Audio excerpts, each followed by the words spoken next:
Let's make a plant-based black beans and rice bowl. Today's video is going to be a little bit different because you're going to hear another disembodied voice, my wife Derica. Hello. Today, what we're going to start with is a pickled onion recipe. So I have here a red onion, and I'm just going to cut like half of it.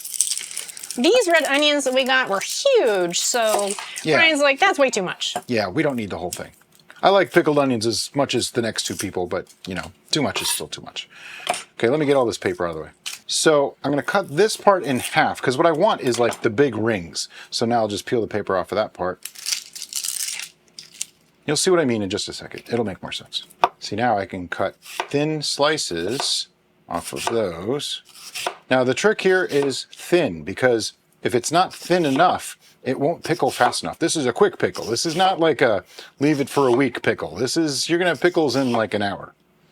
If you are sensitive to raw onions, this is a great recipe for you because you still get to appreciate the oniony goodness without that kind of disturbing hot raw onion taste. And if you happen to like onions, you'll still like this recipe. And just repeat on the other one too. If you have like a mandolin and you want to do it that way and slice them really thin and be consistent, you can totally do that. Okay, we got our onions. What's next? A pot. What goes in the pot? To that, you're going to add a half cup of apple cider vinegar, 1 tablespoon of sugar, 1.5 teaspoons of salt. Now we're going to bring this to a boil. Our vinegar's off the boil. Do yourself a favor and do not put your face right over that because you will cough. I just got a good sniff of it. I love the smell of vinegar, but this is a little much even for me. I don't know that all these onions are going to fit in here because, you know, onions vary. So the recipe says an onion, but doesn't say what size. But you want them covered. That is the key here. I think that's about all that's really going to make it in there easily. I'm just going to take this and put it to the side, let it cool down on its own to pickle those onions. Okay, you can't have a black bean and rice bowl without some rice. So we're going to start off with some cilantro. But don't put that in there. You want to do a fine chop on that cilantro so that way all the flavors can get into your rice. All right, I hadn't planned on that, but that's fine. She has a point. If you can't tell by now, I was the one who actually test drove this recipe, so... Yep, I have never made this before. And I'm being directed blindly because I can't see the instructions. Okay, I'm going to throw that into the pot. So our rice is obviously being cooked in our Instant Pot because we love cooking rice in the Instant Pot. If you want to see further directions on Instant Pot rice cooking, we have other videos on that. To this, we're also going to add 2 tablespoons of lime juice. Now this lime juice, as you can tell by the pulp bits that were floating in there, are actually from our backyard limes. Next up is almost a full cup of water. Because you want to make sure that the 2 tablespoons of lime juice don't overfill the water because you want equal water to rice ratio when using the Instant Pot. We're using white rice today, so we're going to do a full cup of white rice. You can totally use brown rice for this recipe if you prefer. The timing on cooking is going to be different. I just like to give it a good swirl, make sure everything's wet. See, there's that cake of rice in the corner there. You want to break that up. Okay, to cook this, you're going to put it in the Instant Pot for 3 minutes on pressure on high. And then once the pressure cooking is done, you're going to let it sit for 15 minutes before opening the vessel.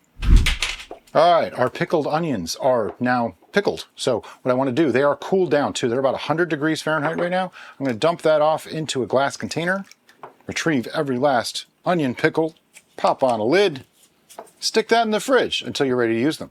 Next, let's get going on some of our other ingredients. So I have here a jalapeno. It's a rather large jalapeno. And Derica has requested that I seed it and get rid of the ribs to make it not quite so spicy. If you don't mind it being spicy, you can totally just leave the ribs in, but that's why my hand is blue. And all I do to remove the ribs is really simple. I cut it into quarters like I just did, grab the end right there, and just really carefully go along and get that bit in the middle. Chopped off, done. And I'll just show chopping up these 2 because we want to kind of dice it up. Stack them on top of each other and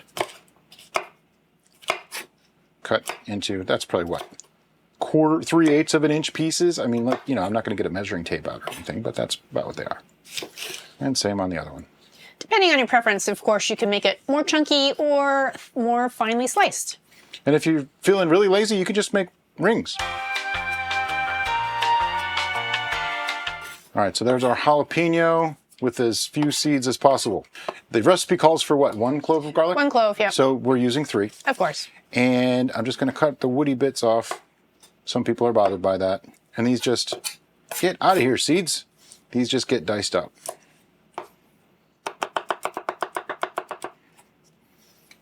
I do it kind of like I do an onion. Just like make little slices across the whole thing like that. And I'll try to come down from the top. Sometimes it works, sometimes it doesn't. There we go. And then, except when I get to the end. I like my fingers just the way they are. Now, trick about garlic. If you get to the end like this and you say, oh, that's a little too big of a mince for me, I don't like it, you can just run your knife through. No big deal. Just like that. Okay, we're over at the stove now, and we have a pan on medium heat, and I'm gonna do the water trick where we just test it with water. See, little beads bouncing around. It is plenty hot. So I'm gonna take my jalapenos, put them all in there, and the glove can come off. And I wanna just move them around in that pan so that nothing sticks. If it feels like something's starting to burn, add a little bit of veggie stock. If you didn't know, we happen to have a video on how to make veggie broth. From kitchen scraps, no less. Smells like jalapeno in here. I'm gonna cool that pan down just a little bit with a little bit of veggie stock. See, it was a little warm. Now that does 2 things. It helps them to cook because they're gonna steam a little bit, and it also cools the pan down very, very quickly. If you feel like your pan is still too hot, you may want to turn the temperature down because garlic is coming up next. You have a point. I'm turning it down to 2.2 on our stove. It goes to 10. Actually, it goes to 9 and then high. It doesn't actually go to 10. Maybe even add a little bit more stock. Yep. Now it's not too hot for garlic. If you really want to use a little bit of oil, you can. I won't judge, but I'm trying not to. In goes our garlic. At this stage, you can go ahead and add a ½ teaspoon of cumin, as this is our aromatic addition stage. Now the real trick here is you don't want to burn that cumin and you don't want to burn that garlic. So you don't want any color on anything. So that's a really good idea to have the temperature turned down a little bit by now. Just trying to equally disperse everything. Just let that cook for a minute or 2. All right, so black beans is next. This is a 15-ounce can of reduced sodium black beans, drained. You can, of course, put beans in your Instant Pot and cook them that way, but we have rice in there right now, and we didn't make the beans ahead of time, so we had to do it this way. Now, what I'm doing is kind of sort of scraping the bottom. I'm almost like using the beans to scrape a little bit. I want to get all of that goodness into the beans rather than the bottom of the pan. And another easy way to do that is deglaze a little bit with some veggie broth, just a little bit. And the idea here is these beans are already cooked, so all we're really doing is heating them up and getting some of those juices and seasonings into them and on them. And all I want to do is cook this for another couple of minutes, and then we're going to turn the heat off and leave it to sit. And next, 1 red bell pepper, and I like to cut them this way. I go to the bottom, cut all the way through. This is kind of neat. Wait till you see this. Find like those natural indents, and then you just peel it apart. And just like the jalapeno, except I don't need a glove, I'm going to remove the inside, just kind of scoop around like that. And at the top here, cut in, and it should come out pretty cleanly. Alternatively, you can just get hands-on, pinch that part, and pull it out. See, there's always more than one way to do things. But look, see, she left all the rib. It's just a bell pepper. It's not as pretty when you don't remove the ribs. Fine. Yes, we both do the cooking around here. Depends on the day. And when she's doing the cooking, I have to leave the room. It's true. I'm not allowed to stay. Okay, and then I just flip them over, and I'm going to cut these into thin strips, sort of fajita style. Watch the fingers. Make sure you still have 10 when you're done. Now, if you're making larger batches of this recipe, you can totally mix up your bell pepper colors to have a more colorful plate. Yeah, I think yellow, orange, green, and red would be really nice. Fiesta peppers. The reason we like red bell peppers is because they actually have the most polyphenols and the most vitamin C, because they're the most ripe. They're actually all the same pepper, just different stages of ripeness. All right, so I don't particularly like raw bell peppers, so Brian's gonna grill them.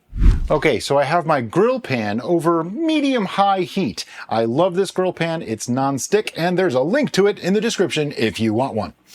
And I'm going to take the red bell pepper and unceremoniously dump them into the grill pan. What I'm looking to do here is just get a little bit of color on them and take some of the rawness out of them. So probably only like 3 or 4 minutes, moving them around a little bit here and there. Once you start seeing some color, take them off the heat, set them to the side. Next step is some cabbage. This is half of a small head of cabbage, and I'm just going to thinly slice it down. So to do that, I'm going to cut it in half first, and then I just shave it.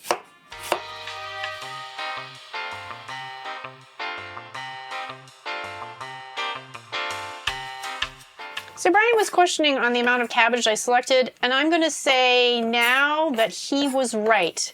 That's right, it's documented, it's on film and everything. Yeah, cabbage, when you start shredding it up, becomes a lot really, really quickly. And now we bowl. We're not going to plate because we're not using a plate, we're using a bowl. So lots of times in the bowl structure, people will put a base on the bottom and then build up this way. But we have found it visually more appealing if you actually divide your bowl into quadrants and go that way. So first off, rice. I stirred up our cilantro lime rice. It smells lovely. So how much rice? About a little bit more. That looks good. Okay. And then we're going to put some cabbage next to that because it's going to have a texture combination and a flavor combination. See the contrast? It's beautiful. It's fantastic. It's going to make your mouth happy. Next to the cabbage, we're going to put our seasoned black beans. Again, texture, color, flavor, heat, difference. Next, we're going to put in our grilled bell pepper. Look at them. They're lovely and they smell delicious too.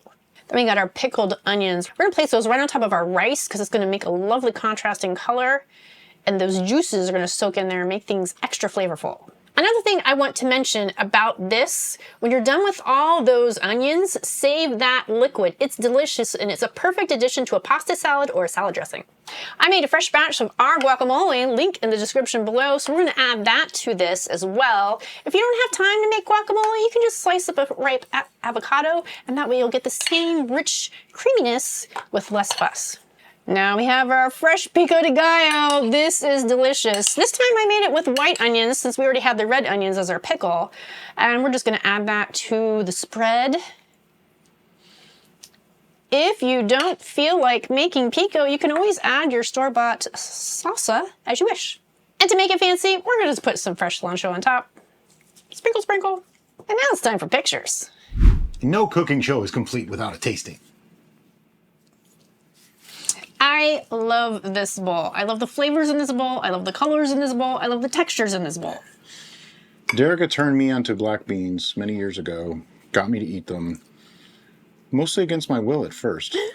And now I actually really appreciate them. That's right. You cursed me into eating bell pepper, so This is true. it's a win for everyone.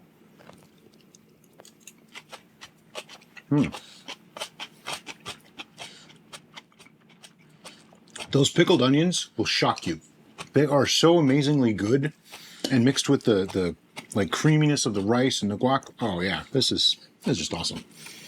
The only thing that I would put on it to finish it off, this is pure personal taste, is a little bit of Frank's Red Hot. I put that on everything. Like I could put that on the bumper of a Volkswagen to make it taste good. Now, as you can tell, when we were making the different components of this, we actually made more than it was necessary in 2 bowls.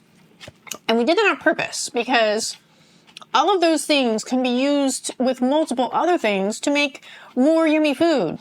You can put the beans and rice together and make a burrito. You can put the pickled onions on the what is your phrase? On the bumper of Volkswagen. I just said that for the Frank's Red Hot. Oh, I'm sorry. Yeah, it's okay. We're repeating ourselves. It has multiple uses on the bumper of a Volkswagen. But together in this configuration, I think is just awesome. It's actually a really filling meal, even though there's not a tremendous amount of any one thing. And that's what makes it really, really cool. We did the full cup of rice, that's probably going to get like 4 bowls out of it, which doesn't sound like a lot of rice, but you don't need a lot of rice when you have all these other ingredients going. That pico de gallo being so fresh works really nice with the grilled peppers and then with those beans, because the beans are like that very umami, very savory, but then you have the sweetness of all the other things combined. Just in general, all the flavors play so well together. The only thing that I would do is I kind of messed up the cabbage. I would chop it a little bit smaller. It's a little bit hard to eat. Yeah, bite size. You want to think about the final presentation. Yep. The strips of peppers, as long as they're thin enough, they're no big deal because they kind of fold because they're cooked. But the cabbage, it's raw. It's gonna give it got a little difficult. Plenty of bite even in a smaller size. So we're just going to continue to stuff our faces. Why have a cooking show if you can't eat? Anyway, this is a great after-work meal that really doesn't take a lot of time to make at all. When everything's put together, it's probably, what, half an hour, 40 minutes to make from start to finish. Use a lot of fresh ingredients, lots of good nutrition in here. Make this. And as always, guys, thank you so much for watching, and we'll see you next time on The Bistro.